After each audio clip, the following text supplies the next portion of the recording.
ಅಧಿಕಾರ ಇದೆ ಅನ್ನೋ ಕಾರಣಕ್ಕೋಸ್ಕರ, ಒಂದು ಮಂತ್ರಿಗಿರಿ ತಮ್ಮ ಹತ್ರ ಇದೆ ಅನ್ನೋ ಕಾರಣಕ್ಕೋಸ್ಕರ ಸಾಮಾನ್ಯರ ಮೇಲೆ ಶೋಷಣೆ ಮಾಡದ. ಹೇಗೆ ಶೋಷಣೆ ಮಾಡದ? ಒಬ್ಬ ಪೊಲೀಸರನ್ನ ಕರ್ಕೊಂಡು ಬರೋದು, ಒಂದು FIR ಹಾಕ್ಸೋದು. FIR ಹಾಕಿದ್ರೆ ಹೆದರೋರು ಸಾಮಾನ್ಯರಪ್ಪ. ನೀನು ಎದುರು ಹಾಕೊಂಡ್ರು ಸಾಮಾನ್ಯರನ್ನಲ್ಲ, ನಮ್ಮಂತವ್ರಿಗೆ ಎದುರು ಹಾಕೊಂಡಿದ್ಯಾ, ಎದುರಿಗೆ ಬಂದು ನಿಲ್ತೀವಿ ಬಾ ಎದುರಿಗೆ ಅಂತ ಒಂದೆರಡು ಬಾರಿ ಕರೆದಿದ್ದಲ್ಲ.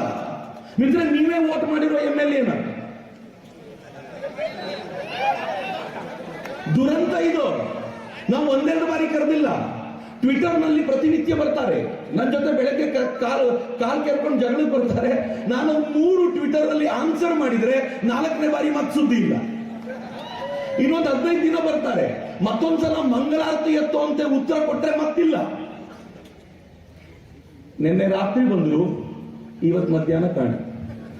ಇಷ್ಟೇ. ಹಿಟ್ ಅಂಡ್ ರನ್ ಆಗಿರುವಂತ ಒಬ್ಬ ವ್ಯಕ್ತಿಯನ್ನ ನಿಮ್ಮ ಅಮೂಲ್ಯವಾದ ವೋಟ್ ಹಾಕಿ ಆಯ್ಕೆ ಮಾಡಿದ ನಂತರ ಕರ್ನಾಟಕವನ್ನ ಯಾವ ಹಂತಕ್ಕೆ ತಗೊಂಡು ಹೋಗಿದ್ದೀವಿ ಅಂತ ಹೇಳಬೇಕಾದ್ರೆ ಬಹಳ ದುಃಖ ಅನ್ಸುತ್ತೆ. ಆದ್ರೆ ಆ ದುಃಖದ ನಡುವೆ ಒಂದು ಖುಷಿ ಏನಿದೆ ಅಂತಂದ್ರೆ, ಚಿತ್ತಾಪುರದಲ್ಲಿ ಕಾರ್ಯಕ್ರಮ ಇದೆ ಅಂತ, ಚಿತ್ತಾಪುರದಲ್ಲಿ ಕಾರ್ಯಕ್ರಮ ಆಯ್ತು ಅಂತ ಚಿತ್ತಾಪುರಕ್ಕೆ ಮಾತ್ರ ಗೊತ್ತಾಗ್ತಾ ಇತ್ತು. ಇವತ್ತು ಇಡೀ ಕರ್ನಾಟಕಕ್ಕೆ ಗೊತ್ತಾಯ್ತು, ಡೆಲ್ಲಿಗೂ ಗೊತ್ತಾಯ್ತು ಚಿತ್ತಾಪುರದಲ್ಲಿ ಒಂದು ಕಾರ್ಯಕ್ರಮ ಆಗಿದೆ ಅಂತ. ಆ ಕಾರಣಕ್ಕೆ ನೀವು ಆಯ್ಕೆ ಮಾಡಿರುವಂತ ಮಂತ್ರಿಗೆ, ನಾನು ಆಯ್ಕೆ ಮಾಡಿರುವಂತ ಜನರನ್ನ ಯಾವತ್ತೂ ಬೈಯೋದಿಲ್ಲ. ಯಾಕೆ ಅಂತಂದ್ರೆ ಜನರು ದೇವರು ಅನ್ನೋದನ್ನ ನಾನು ತುಂಬಾ ಚೆನ್ನಾಗಿ ಬಲ್ಲೆ. ಈ ಪ್ರಜೆಗಳೇ ಭಾರತವನ್ನ ಕಟ್ಟುವಂತವರು. ಆದರೆ ಆ ವ್ಯಕ್ತಿಯ ಕಾರಣದಿಂದಾಗಿ ಇಡೀ ಡೆಲ್ಲಿಗೆ ಚಿತ್ತಾಪುರದಲ್ಲಿ ಏನ್ ನಡೆದಿದೆ ಅನ್ನೋದು ಗೊತ್ತಾಗಿದೆಯಲ್ಲ, ಅದು ನನಗೆ ಬಹಳ ಹೆಮ್ಮೆಯ ಸಂಗತಿ. ಆ ಕಾರಣಕ್ಕೆ ನಾನು ನೀವು ಆಯ್ಕೆ ಮಾಡಿದ ಪುಣ್ಯಾತ್ಮನಿಗೂ ನಮಸ್ಕಾರ ಹೇಳ್ತೀನಿ, ಕಿಕ್ಕಿರಿದು ಸೇರಿರುವ ನಿಮಗೂ ಕೂಡ ನಮಸ್ಕಾರ ಹೇಳ್ತೀನಿ. ಆದ್ರೆ ಟೈಮ್ ಯಾಕೆ ಅವ್ರಿವ್ರ ಬಗ್ಗೆ ಮಾತನಾಡ್ತಾ ಕಳೆಯೋದು? ನಾನು ಬಂದಿರೋದು ಅವ್ರಿವ್ರ ಬಗ್ಗೆ ಮಾತನಾಡ್ಲಿ. ಚಿತ್ತಾಪುರದಲ್ಲಿ ಬೃಹತ್ ಸಂಖ್ಯೆಯಲ್ಲಿ ಸೇರಿರು. ಕೆಲವೊಂದ್ಸಲ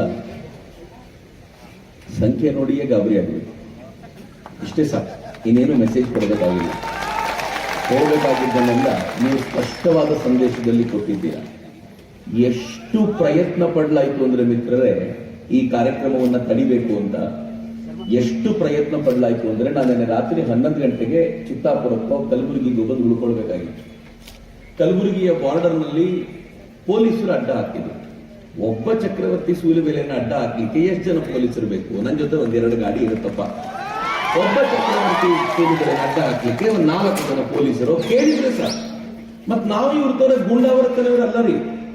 ನಾವು ಅತ್ಯಂತ ಶ್ರದ್ಧೆಯಿಂದ ಬಾಬಾ ಸಾಹೇಬರು ಹೇಳಿಕೊಟ್ಟ ಕಾನೂನನ್ನ ಪಾಲಿಸುವಂತ ಜನ. ಹೀಗಾಗಿ ಗೂಂಡಾವರ್ತನೆ ನಮ್ಗೆ ಗೊತ್ತಿಲ್ಲ. ಹೀಗಾಗಿ ನಮ್ಮನ್ನು ತಡೆಯುವಂತ ದೊಡ್ಡ ಕಷ್ಟ ಇರಲಿಲ್ಲ. ಆದ್ರೆ ಪೊಲೀಸರು ತಡೆದ್ರು. ಎಷ್ಟು ಜನ ಬಂದಿದ್ರು ಗೊತ್ತೇನ್ರಿ? 3 ಪೊಲೀಸ್ ವ್ಯಾನ್ ಇತ್ತು, ಒಂದು 6 ಜೀಪ್ ಆದ್ರೂ ಇತ್ತು.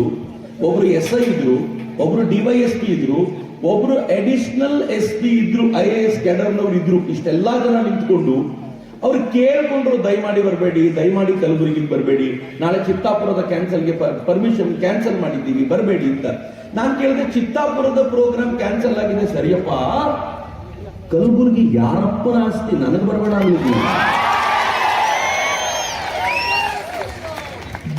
ಅಪ್ಪ ಮಕ್ಕಳು ಆಳುತ್ತಿದ್ದಾರೆ ಅಂದ್ರೆ ಮತ್ತೆ ಅಪ್ಪ ಮಕ್ಕಳ ಆಸ್ತಿ ಏನ? ಮಿತ್ರ, ಈ ಪ್ರಶ್ನೆ ನಾನು ಕೇಳಿದಾಗ ಪೊಲೀಸರ ಹತ್ರ ಉತ್ತರ ಇಲ್ಲ. ಪೊಲೀಸರು ಕೇಳಿದ್ರು, ದಯವಿಟ್ಟು ಬರಬೇಡಿ, ದಯಮಾಡಿ ಬರಬೇಡಿ. ನಾನು ಹೇಳಿದೆ, ಸಾಧ್ಯನೇ ಇಲ್ಲ. ನೀವೊಂದು ಆರ್ಡರ್ ಮಾಡಿ, ಆರ್ಡರ್ ಕೊಡಿ ನನಗೆ, ನೀವು ಬರಬೇಡಿ ಅಂತ ಆರ್ಡರ್ ಕೊಡಿ. ಯಾವ ಕಾರಣಕ್ಕೆ ಆರ್ಡರ್ ಕೊಡ್ತೀರಾ ನೋಡೇ ಬಿಡ್ತೀನಿ ಅಂತ ಅಂದ್ಮೇಲೆ ನೀವು ನಂಬೋದಿಲ್ಲ. ರಾತ್ರಿ 11 ಗಂಟೆಗೆ ಅಲ್ಲಿದ್ದ ನನಗೆ ರಾತ್ರಿ 1 ಗಂಟೆಗೆ ಅಸಿಸ್ಟೆಂಟ್ ಕಮಿಷನರ್ ಹತ್ರ ಹೋಗಿ ರಾತ್ರಿ ಪಾಪ ಕಮಿಷನರ್ನ ಎಬ್ಬಿಸಿ ನಿದ್ದೆ ಕಣ್ಣಲ್ಲಿ ಅವ್ರ ಹತ್ರ ಒಂದು ಸೈನ್ ಮಾಡಿಸಿಕೊಂಡು ನನಗೆ ಕಳಿಸ್ಕೊಟ್ಟಿದ್ದಾರೆ, ನೀವು ಬರಬಾರದು ಅಂತ. ನನಗೆ ಬಹಳ ಖುಷಿ ಆಯ್ತು, ಒಳ್ಳೇದಾಯ್ತು. ನಾಳೆ ಚಿತ್ತಾಪುರದಲ್ಲಿ ಪ್ರೋಗ್ರಾಮ್ ಮಾಡಿ. ಯಾಕೆ ಅಂತಂದ್ರೆ ರಾತ್ರಿ 1 ಗಂಟೆ ಕೊಟ್ಟಿರುವಂತ ಆರ್ಡರ್ ಅಲ್ಲಿ ಏನೂ ಇಲ್ಲ. ಯಾಕೆ ಬರಬಾರದು ಅನ್ನೋದು ಕಾರಣವೇ ಇಲ್ಲ. ಇವತ್ತು ಮಧ್ಯಾಹ್ನ ಕೋರ್ಟ್ ನಲ್ಲಿ ಜಡ್ಜು ಉಗಿದಿದ್ದಾರೆ ಒರೆಸ್ಕೊಳ್ಳಿಕ್ಕೆ ಒಂದು 4 ಖರ್ಚೀಫ್ ಆದ್ರೂ ಅಷ್ಟು ಉಗಿದಿದ್ದಾರೆ. ಇದು ಪೊಲೀಸರಿಗೆ, ಕಲಬುರಗಿಯ ಪೊಲೀಸರಿಗೆ ಮೊದಲನೇ ಬಾರಿ ಅಲ್ಲ, 2ನೇ ಬಾರಿ. ಮೊದಲನೇ ಬಾರಿ ಇದೆ ಹೈಕೋರ್ಟ್ ನಲ್ಲಿ ಚಕ್ರವರ್ತಿ ಸೂಲಿಬೆಲೆ ಮೇಲೆ FIR ಯಾಕೆ ಹಾಕಿದ್ದೀರಿ ಅಂತ FIR ಮೇಲೆ ಸ್ಟೇ ಸಿಗುವಾಗ ಒಂದ್ಸಲ ಜಡ್ಜ್ ಉಗಿದಿದ್ದಾರೆ. ಇದು 2ನೇ ಬಾರಿ ಈ ಪ್ರೋಗ್ರಾಮ್ ಅನ್ನ ಕ್ಯಾನ್ಸಲ್ ಮಾಡಿದ್ದಕ್ಕೆ ಮತ್ತು ಈ ಪ್ರೋಗ್ರಾಮ್ಗೆ ಕಲಬುರಗಿಗೆ ನನಗೆ ಬರಲೇಬಾರದು ಅಂತ ಹೇಳಿದ್ದಕ್ಕೆ ಮುಖಕ್ಕೆ ಮಂಗಳಾರತಿ ಮಾಡಿ ಬಿಟ್ಟಿದ್ದಾರೆ. ಇಷ್ಟಾದ್ರೂ ಪೊಲೀಸರಿಗೆ ಬುದ್ಧಿ ಬರಲಿಲ್ಲ ಅಂದ್ರೆ ನಾನೇನು ಹೇಳಿ? ನನಗೊಬ್ರು ಪೊಲೀಸ್ ಹೇಳಿದ್ರು, ಏನ್ ಮಾಡೋದು ಸರ್, ಮೇಲಿನವರು ಪ್ರೆಷರು. ನಾನಂದ್ರೆ ಬಾಗಬೇಕು ಸರ್, ಕಾಲಿಗೆ ನಮಸ್ಕಾರ ಮಾಡಬಾರದು, ನೀವು ಪಬ್ಲಿಕ್ ಸರ್ವೆಂಟು, ನೀವು ಪಬ್ಲಿಕ್ ಸರ್ವೆಂಟೇ ಹೊರತು ಒಬ್ಬ ಮಂತ್ರಿಯ ಸರ್ವೆಂಟ್ ಅಲ್ಲ ಅನ್ನೋದನ್ನ ಅರ್ಥ ಮಾಡ್ಕೋಬೇಕು ಅಂತ ಅತ್ಯಂತ ಸ್ಪಷ್ಟ ದನಿಯಲ್ಲಿ ಹೇಳಿದ ನಂತರ ನನಗೊಂದು ವಿಶ್ವಾಸ ಇತ್ತು, ನಿಮ್ ಕೈಯಲ್ಲಿ ಸರ್ಕಾರ ಇರಲಿ, ನಿಮ್ ಕೈಯಲ್ಲಿ ಇಡೀ ಪೊಲೀಸ್ ವ್ಯವಸ್ಥೆ ಇರಲಿ, ನಿಮ್ ಕೈಯಲ್ಲಿ ಲಾಠಿ ಇರಲಿ, ನಿಮ್ ಕೈಯಲ್ಲಿ ಬಂದೂಕ್ ಇರಲಿ, ನಿಮ್ ಕೈಯಲ್ಲಿ ದರ್ಪ ಇರಲಿ, ನಿಮ್ ಕೈಯಲ್ಲಿ ದಮನ ಮಾಡುವಂತ ಶಕ್ತಿ ಇರಲಿ, ಆದರೆ ನಮ್ ಕೈಯಲ್ಲಿ ಬಾಬಾ ಸಾಹೇಬರ ಸಂವಿಧಾನ ಇದೆ, ನಾವು ಗೆದ್ದೇ ಗೆಲ್ತೀವಿ ಅಂತ. ಆ ಸಂವಿಧಾನವನ್ನು ಕೈಯಲ್ಲಿ ಹಿಡ್ಕೊಂಡು ಇವತ್ತು ಕೋರ್ಟ್ ನಲ್ಲಿ ನಿಂತ ಮೇಲೆ ಇವತ್ತು ನನಗೆ ಬಾಬಾ ಸಾಹೇಬರಿಗೆ ಪುಷ್ಪ ಹಾಕಬೇಕಾದಾಗ ಹೆಮ್ಮೆ ಅನ್ನಿಸ್ತು. ಯಾಕೆ ಅಂತಂದ್ರೆ ಆವತ್ತು ನೀವು ಒಂದು ಸಂವಿಧಾನ ನಮ್ಮ ಕೈಯಲ್ಲಿ ಕೊಡದೆ ಹೋಗಿದ್ದಿದ್ರೆ ಈ ಅಯೋಗ್ಯರು ನಮ್ಮ ಮೇಲೆ ಎಂತ ಶೋಷಣೆ ಮಾಡಿಬಿಟ್ಟಿದ್ರು ಅನ್ನೋದನ್ನ ನಾನು ಇವತ್ತು ಪ್ರಶ್ನೆ ಮಾಡಬೇಕು.